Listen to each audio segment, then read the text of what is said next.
Her her Mahadev Shambho.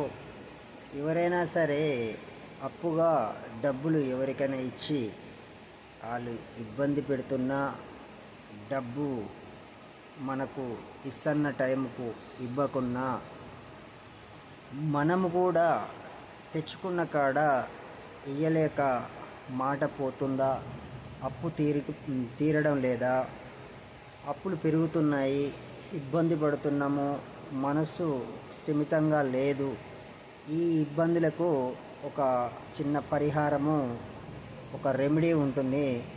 తాంత్రికంగా remedy మంత్రతంత్రం ఏమీ లేకుండా నేను చెప్పే ఈ వస్తువులతోటి మీరు ఈ రెమెడీ చేస్తున్నట్టయితే క్రమంగా కూడా ఇది చేస్తూ ఉండాలి. నెలకు ఒక 2 సార్లు అట్లా చేస్తూ ఉన్న కొద్దిగా మీకు అప్పులు తీరడమే కానీ, ఇచ్చిన డబ్బులు రావడమే కానీ, ఏదైనా సమస్య మనసు ప్రశాంతంగా ఉండడం కానీ జరుగుతూ ఉంటుంది.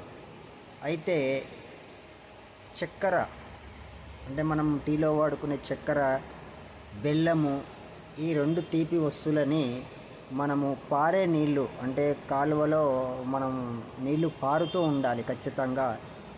స్టోరేజ్ అయిన నీళ్ళు కాకుండా, లేకపోతే చెరువు, కుంట, శుభ్రమైన ప్రదేశాలలో వెళ్ళి శుక్రవారం రోజునాడైనా సరే, ఆదివారం రోజునాడైనా సరే, సాయంత్రం 4 నుంచి సాయంత్రం 6 గంటల వరకు అక్కడికి వెళ్ళి కిలంబావు చక్కెర అయినా సరే, కిలంబావు బెల్లం అయినా సరే, ఆ నీళ్ళల్లో మీరు దోసిల్లో ఇలా పట్టుకొని అక్కడ వదిలేసి, మా అప్పులు తొందరగా రావాలి, మేమిచ్చినవి తొందరగా రావాలి అని ఆ నారాయణుని అంటే శ్రీమన్నారాయణని వేడుకొని అక్కడ వదిలేసి రండి.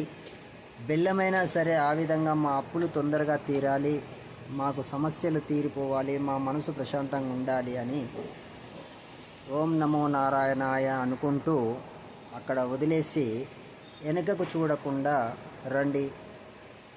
నెలలో 2 సార్లు, ఆదివారమైనా శుక్రవారం నాడైనా ఈ విధంగా మీరు క్రమంగా చేస్తూ చూడండి.